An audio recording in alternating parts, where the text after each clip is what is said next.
Assalamualaikum dan salam bahagia. Anda sedang menyaksikan Sekilas Fakta edisi Khamis 20 Julai 2017.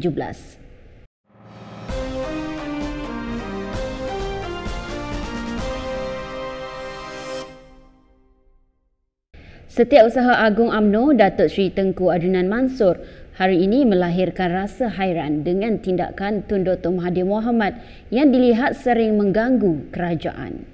Mengulas mengenai pelawaan bekas Perdana Menteri itu kepada Datuk Seri Najib Razak dalam program Nothing to Hide 2.0, Tengku Adrinan berkata Mahathir perlu berhenti daripada mengganggu kerajaan kerana waktunya telah tamat. Dia bukannya betul. Tuan Dr. Mahathir ni kita tak faham apa yang dia nak. Dia dah sudah lah, waktu dia dah habis, sudah lah. Apa lagi nak kacau kerajaan ini ditadbir oleh Perdana Menteri yang ada sekarang, mentadbirkan negara ini cara style Datuk Seri Najib lah. Dan negara ini tidak ada masalah. Negara ini sudah bergerak. Dan Tuan Mahathir dia tak faham apa yang dia nak. Okay? Barangkali dia kecewa kerana anak dia tak dapat jadi naib presiden. Ya. Timbalan Perdana Menteri Datuk Ahmad Zahid Hamidi mengumumkan kerajaan melalui Syarikat Perumahan Negara Berhad SPNB akan menjalin kerjasama pintar dengan syarikat lain untuk membina perumahan awam di kawasan Kumbahan. Jika program ini dilaksanakan sepenuhnya dalam tempoh sekurang-kurangnya 5 tahun hingga 10 tahun akan datang, maka kira-kira 500,000 unit rumah akan dapat dibina di lokasi-lokasi yang lebih strategik. Pemimpin veteran DAP Lim Kit Siang mendakwa Perdana Menteri Datuk Seri Najib Razak berpura-pura yakin tentang prospeknya pada pilihan raya umum akan datang. Mengulas laporan berita bahawa Najib memberitahu ketua-ketua bahagian UMNO malam tadi bahawa majoriti 1.6 juta penjawat awam kini kembali menyokong BN. Dalam satu kenyataan, Kit Siang mendakwa Perdana Menteri bersiul dalam gelap atas 3 sebab. Katanya ini kerana Najib telah kehilangan sokongan majoriti orang Melayu dan kehilangan sokongan majoriti 1.6 juta penjawat awam di negara ini. Malah katanya lagi tidak pernah dalam sejarah UMNO presidennya seperti Najib kehilangan sokongan sebahagian besar anggota UMNO yang dianggotai 3.5 juta ahli UMNO. Lim mendakwa bahawa Najib tidak akan dapat meraih sokongan daripada ketiga-tiga sektor ini dengan mengarahkan pembantunya untuk melancarkan serangan peribadi dan murahan terhadap Tun Dr. Mahathir Mohamad dan pemimpin Pakatan Harapan.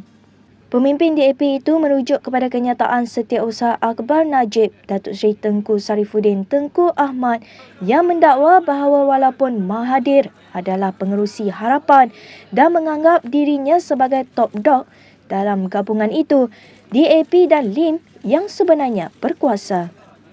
Menurut Tengku Sarifuddin, ini kerana DAP mempunyai bilangan paling banyak kerusi parlimen berbanding 3 parti lain dalam gabungan itu.